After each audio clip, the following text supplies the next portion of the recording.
Hi everybody, it's Honest John again. Now, Harry Reid, when he was younger, he was a boxer.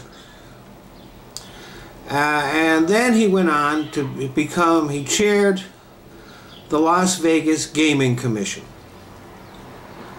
And one day he was approached by a mobster who wanted approval for some kind of, I think it was for some slot machines to be put in a casino, something like that, and offered Reid a bribe.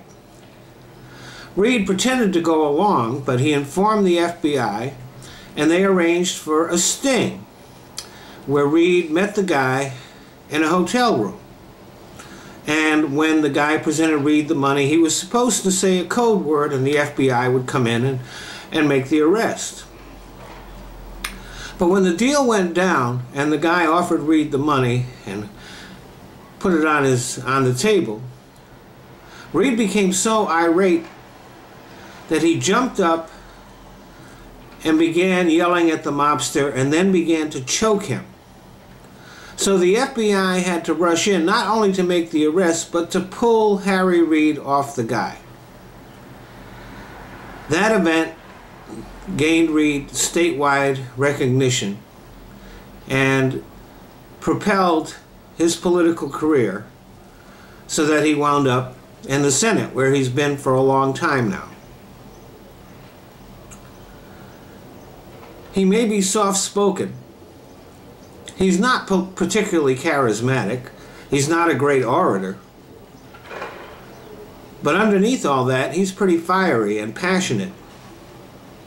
And he is also a man of unquestioned integrity.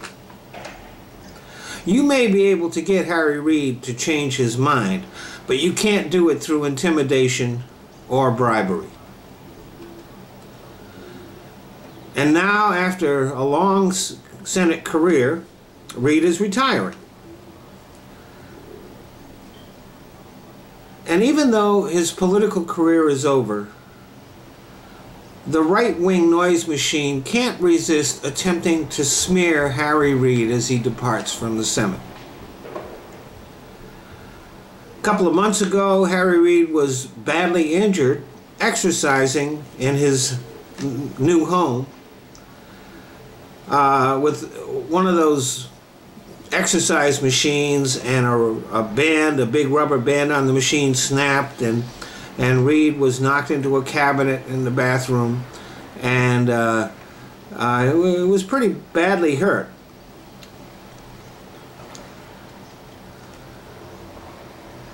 Now, Harry Reid has a security detachment that is with him 24/7.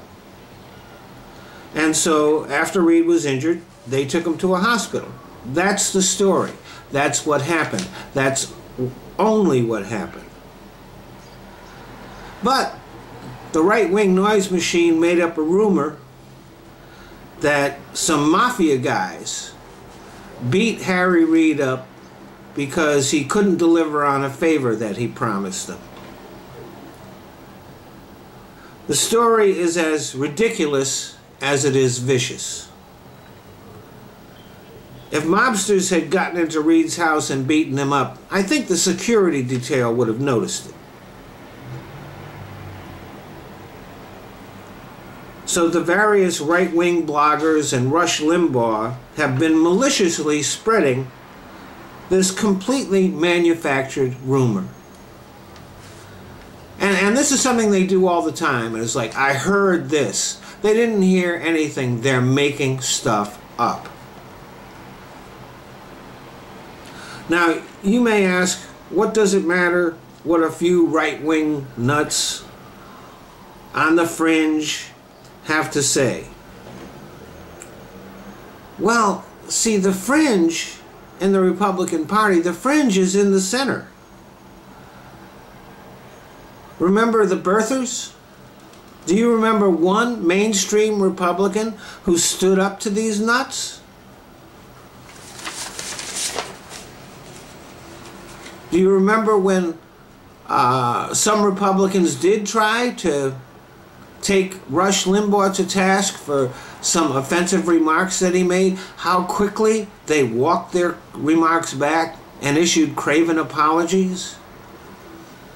Do you remember when the Drudge Report made up the rumor about the U.S. Embassy in Libya being involved in gun running operations? Rand Paul, who is one of the top tier candidates in the Republican Party for the presidential nomination, actually believed that and brought it up in a Senate hearing. So all the craziness that goes on in the right-wing noise machine is not on the fringe. It's in the center. Thanks for listening.